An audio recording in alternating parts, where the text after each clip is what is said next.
transfer show. Been quite a good season in the end for Chelsea, qualifying for the Champions League and, of course, winning the Europa Conference League. But all the talk amongst their fans is maybe a goalkeeper, but in particular, a striker. Carve, how close are they to bringing in one?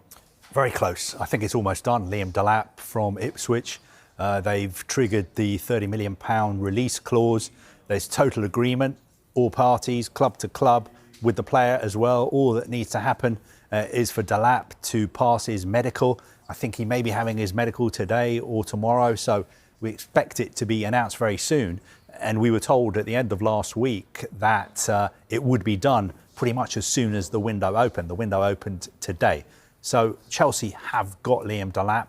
Great deal for them, because I think almost half the Premier League wanted to sign him, and he's picked Chelsea because he really believes in what is happening at Chelsea at the moment. He's got relationships with key people at the club because he's worked with them before at Manchester City, and also they're in the Champions League. And he knows that Chelsea have got a very talented squad, but because they're playing in so many tournaments, you will get game time, and he will definitely get game time.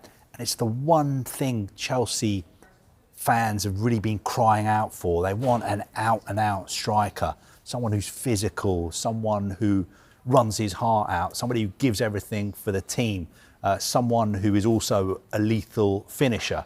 And let's hope Liam Delap can live up to their expectations. Yeah, and he certainly fits the profile for Chelsea. And this is an interesting stat we can show you now, because players under the age of 23 with 10 or more open play goals, he's second only to who could be a future teammate of his in Cole Palmer. So we could see Cole Palmer and Liam Delap in tandem at Stamford Bridge next season. But what could it all mean for someone who looks like he's the odd man out, and he arrived with such fanfare, didn't he, Christopher Nkunku? Yeah, it just hasn't really worked out for Christopher Nkunku at Chelsea. He almost left last January. Bayern Munich made an offer for him. That wasn't accepted. I think his head was turned, and I think he wants to go back to the Bundesliga. So I think it's pretty likely that he will be leaving. I think Chelsea will sign at least another forward player. Now, it could be another number 9, somebody who plays through the middle, or, as well as that, they will sign another wide player, somebody to play on the left, probably somebody who is right-footed. They're looking at players like Jamie Gittins at Dortmund, Nico Williams, Garnacho at Manchester United. I was told they've got a list of 9 or 10 names. The one that people are talking about a lot is Hugo Ekitike. Are they still in for him? Our colleagues at Sky Germany, they keep reporting. You know, sometimes they're a lot more gung-ho than we are. They keep reporting Chelsea are in for Ekitike. It doesn't matter. They've got Delap. They're still going to get Ekitike as well. I'm not sure.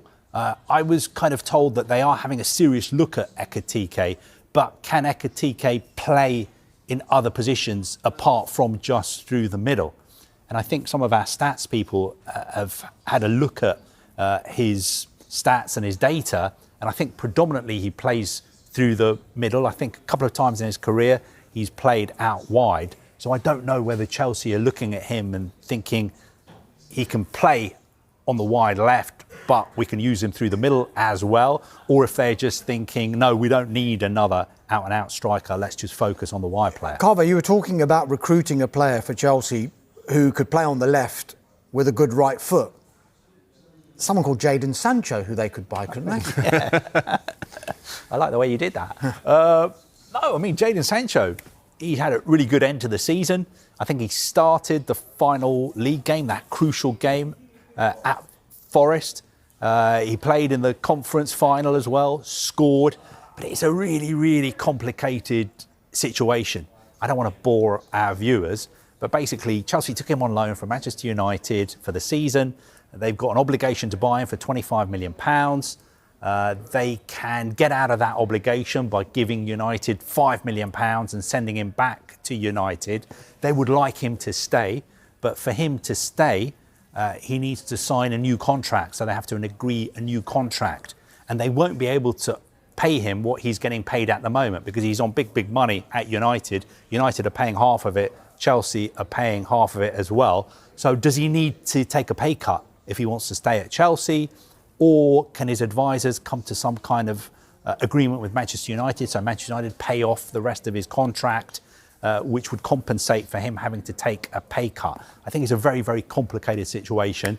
I think it's touch and go whether he stays at Chelsea, but some very senior people at Chelsea would like him to stay, but he's got to fit into their wage structure. You say fit into their wage structure. Just very quickly, Kaveh, just explain that bit of compensation that Manchester United might get if he doesn't end up going to Chelsea. Yeah, I mean, Manchester United have been clever, because I think there was no loan fee, was there, when he moved from United to Chelsea? But United put an obligation, so Chelsea have to buy him £25 million. If they want to get out of that, they've got to give United £5 million to send him back. Okay, time is flying. We've got so much to talk about. Manchester City, Newcastle, Tottenham Hotspur, and more on Manchester United. And what is the future in store for this man, Alejandro Garnacho? More next.